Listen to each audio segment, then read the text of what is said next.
a sua análise sobre o novo treinador do Santos Futebol Clube. Alexandre. Marcão, o Vojvoda, eu acredito e eu acho que chegou o momento do Santos Futebol Clube que o torcedor do Santos, tanto para quem gosta, quanto para quem não gosta do Vojvoda, ou para quem tem suas dúvidas e interrogações, eu acho que a realidade é uma só. A gente tem que torcer muito para dar certo. Tem que torcer muito para que ele assuma o Santos, para que ele não sinta essa pressão que existe dentro do clube, que ele tenha ali o poder de falar alguns nãos quando necessário, porque o Santos talvez, Marcão, vive hoje um momento, para mim, muito mais complicado e complexo do que viveu em 2023. Porque a gente olha, nós temos um time muito superior àquele, porém a gente está vendo jogadores, e muitos deles, sem confiança. A gente percebe que o Santos tem uma folha alta, o Santos é uma equipe que hoje está sendo vista, eu não sei até quando vai todo esse oba-oba com relação à imprensa sobre o Santos Futebol Clube, claro, muito por conta do momento e da personalidade que vive o Neymar, mas a realidade é que o Santos vive um momento muito complicado e conturbado. Eu sempre fui favorável a vir um técnico cascudo, um cara que não sinta pressão, que sente ali no banco, consiga olhar no olho dos jogadores e fale, olha, a partir de agora somos eu e vocês, e a gente vai sair juntos daqui. Será que o Vojvoda tem essa característica? Ou ele é aquele cara muito mais do tempo, do trabalho, de organizar a casa? A gente só vai saber o que vai ser realmente o Santos do Vojvoda dia após dia. Ele praticamente assumir ali. Ele vai ter esse final de semana para assistir o time, vai ter a semana que vem inteira para poder trabalhar e tentar implementar alguma coisa de emergência para que o Santos ali se socorra aos 45 do segundo tempo para poder entrar em campo contra o Fluminense com uma cara diferente. Porque se olharmos para esse jogo contra o Bahia, praticamente é o time que vem jogando há muito tempo. Praticamente é a postura do time que vem jogando há muito tempo. Porque é claro e notório para todo mundo que o cara que comandava tudo dentro do Santos com relação a treinamento e opinião era o Matheus Bach. Então saiu o técnico, saiu o cara que estava à frente, mas o cara que trabalhava internamente continua lá. Então, Marcão, eu não confio, mas eu juro para você, Marcão, que eu vou torcer muito para dar certo. E eu quero muito que dê certo. Porque é muito complicado falarmos de um técnico que a gente não tem subsídios o suficiente para poder, olha, a gente vai falar Alexandre, de um trabalho... Mas me permita até para a gente gerar um debate sobre isso. Você não acha que nós temos vários subsídios para acreditar no Juan Pablo Vojvoda? Olha o elenco que tinha o Juan Pablo Vojvoda ao longo dos 5 anos no Fortaleza. O Vojvoda fez vários jogadores razoáveis, jogaram muita bola, Alexandre Santástico. O Vojvoda colocou o Fortaleza, né, como vice-campeão da Sul-Americana. Ele levou o Fortaleza 3 vezes a Libertadores da América, né? Então, assim, fez uma recuperação histórica, heróica em 2023, no ano do rebaixamento. O Fortaleza praticamente rebaixado, ele coloca o Fortaleza na Libertadores da América. Isso não é bom? Isso não é um grande trabalho? Eu vejo uma incoerência na sua fala, Alexandre Santástico, porque quando você dizia que o Kleber Xavier era um treinador que não tinha currículo, não tinha casca e não tinha preparo para assumir o Santos, não era justamente isso que nós cobrávamos? Que nós tivéssemos um treinador que tivesse experiência, que tivesse resultados, que tivesse chegado ao Santos Futebol Clube por merecimento? E o Vojvoda não chegou por merecimento? O que mais que você esperava do Vojvoda treinando o Fortaleza com o investimento que ele tinha, com os jogadores que ele tinha? Não tá bom o que o Vojvoda fez no Fortaleza? Porque o que me dá a impressão é que a expectativa talvez que você tenha era um treinador europeu, um treinador que o Santos não consegue contratar. Qual o melhor nome no mercado hoje, fora Juan Pablo Vojvoda? Eu, sinceramente, não consigo entender as críticas ao Juan Pablo Vojvoda com base em tudo que ele fez no Fortaleza. Porque se esse cara que entregou o que entregou no Fortaleza não está credenciado para assumir um time grande, eu, sinceramente, não sei o que ele poderia ter feito a mais. Marcão, dentro daquele trabalho que ele fez no Fortaleza, vamos colocar ali, principalmente a questão, que a gente precisa falar de tempo e de prazos, né? Se o Vojvoda, ele está em qualquer outro clube grande, passa todo um primeiro turno de um campeonato na zona de rebaixamento, ele não se sustentaria em nenhum clube. Ele se sustentou porque o Fortaleza, teoricamente, não tem a pressão que se existe em clubes grandes. E a minha crítica sobre o Vojvoda é a mesma sobre o Caixinha. Não é que não tinha currículo, mas é que não tem bagagem para suportar uma equipe grande. E quer queira ou quer não queira, é diferente. Se nós tirarmos a camisa do Santos e colocarmos nos jogadores do Mirassol, o Santos estaria em quarto? Eu acredito que não. A pressão e a cobrança por resultado imediato é muito maior, porque no Fortaleza, teoricamente, ele teve todo o tempo possível do mundo para corrigir os seus erros. Então, no Santos hoje, se ele estivesse, tanto é que o Kleber ele estava mal, o Caixinha ele estava mal. Não se teve 10 rodadas para um e para outro, para que a gente olhe e fale, calma, mas no segundo turno pode mudar as coisas. Porque em clube grande, Marcão, a rotação é outra, a cobrança é outra. Você não consegue se sustentar num time grande tanto tempo na zona de um rebaixamento. E outra, os insucessos que talvez o Vojvoda teve, o Abel mesmo. O Abel, ele trabalha no Palmeiras, é uma equipe grande. O Abel, ele é campeão de tudo. Ele está sendo cobrado por quê? Porque perdeu um estadual para o Corinthians e foi eliminado de uma Copa do Brasil. O Vojvoda, nos 4 anos de Fortaleza, perdeu 2 estaduais para um Ceará que estava na Série B. E não se pediu a cabeça dele. Então, a pressão e a cobrança num time grande é muito maior do que no Fortaleza, muito maior do que no Bragantino. Então, nesse momento, talvez, Marcão, se ele chega num início de ano para fazer um trabalho a longo prazo, para que se dê tempo para ele, para implementar as ideias dele, ok. Só que o Santos hoje precisa o quê? É um cara que precisa de uma cirurgia urgente no coração, que não dá tempo de fazer tratamento, porque senão ele vai infartar, né? Então, isso é o que me dá medo. Será que ele é o cara com bagagem e sustentação para poder suportar isso daí? A gente vai precisar esperar, mas eu entendo aí a sua preocupação, Alexandre, mas eu confesso que não vejo um nome melhor do que o Juan Pablo Vojvoda com a desistência de Jorge Sampaoli, entendeu? Eu acho que o Vojvoda, ele pode dar certo, pode dar errado. O que eu acho que não faz sentido, na minha opinião, Alexandre, é a gente falar que o Vojvoda não tá preparado para assumir o Santos. Porra, como não tá preparado? O cara ficou 4 anos no Fortaleza, com time mediano, com investimento baixo, entregando aquilo que entregou. Ah, mas no último ano, como o Mimi disse, os resultados não foram bons. Pô, uma hora o Abel Ferreira vai ser mandado embora do Palmeiras. Uma hora o Tele Santana deixou o São Paulo. Uma hora o Filipão deixou o Palmeiras.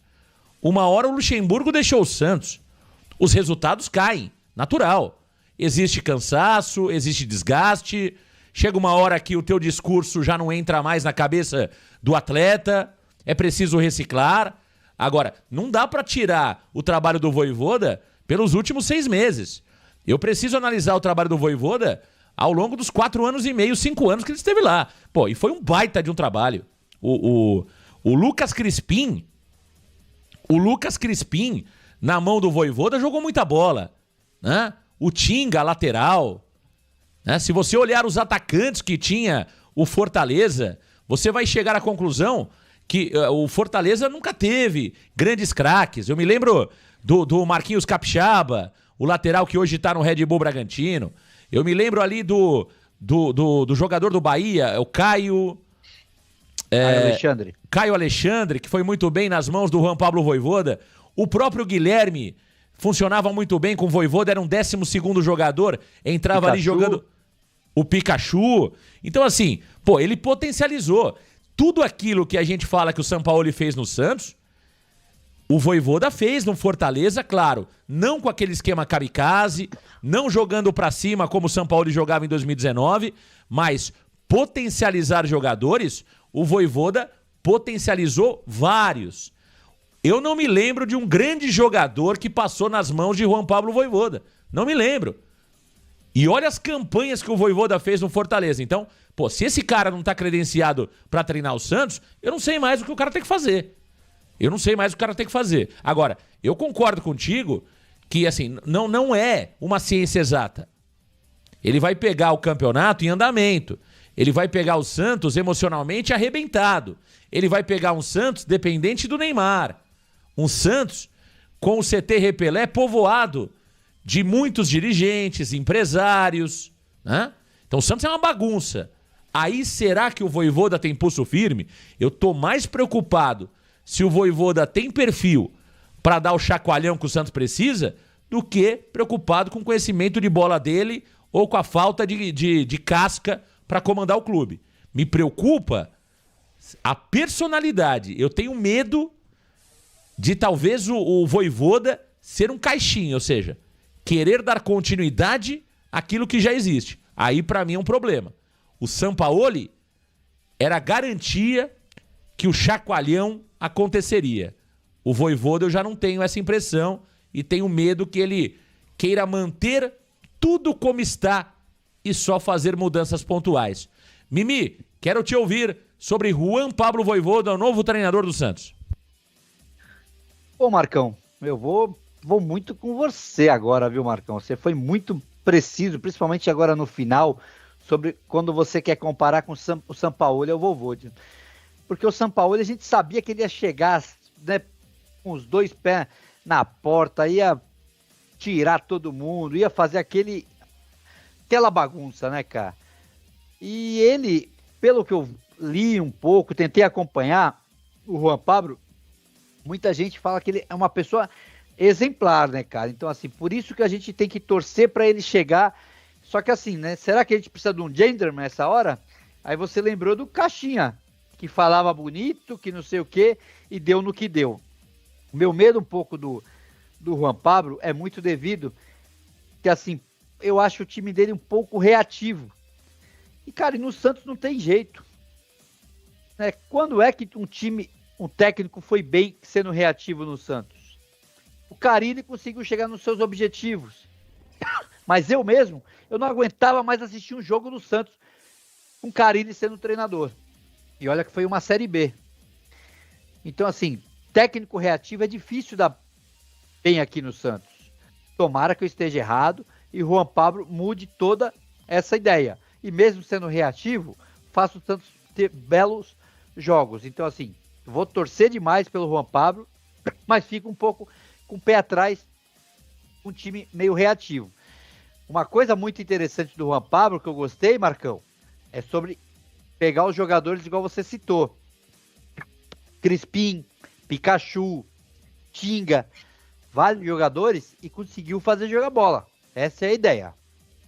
Agora, o senhor Alexandre Santástico, o senhor não gosta de ninguém, Alexandre Santástico. O senhor é um brincalhão.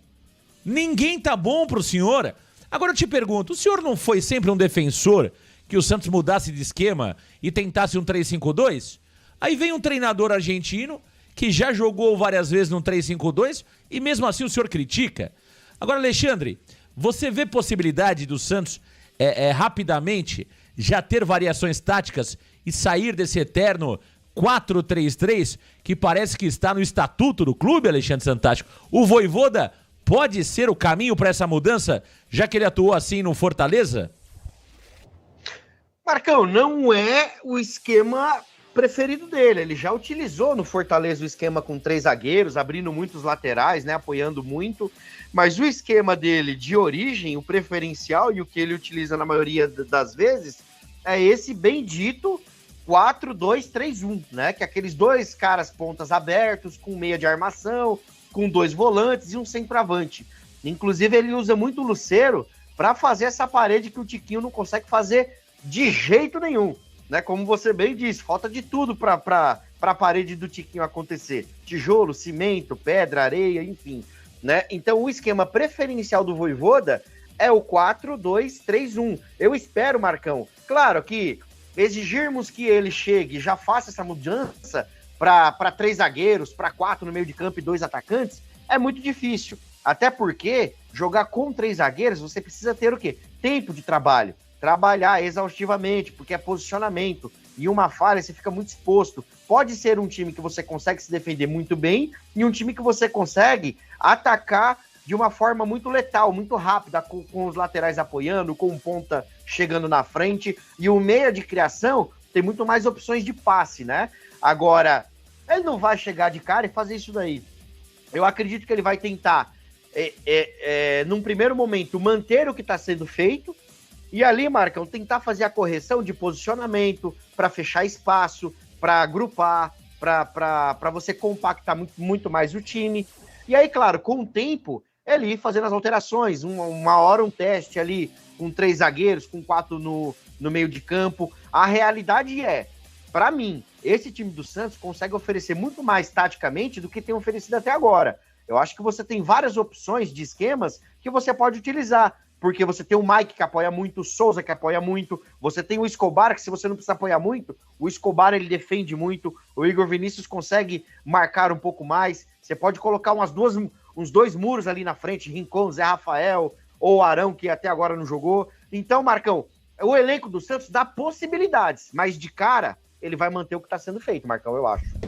Tá aí o Alexandre Santástico. Lembrando que o Matheus Bach comanda o Santos Futebol Clube no próximo domingo contra o Bahia, né? O Matheus deve permanecer, assim como o Fábio Maceredian e também o César Sampaio.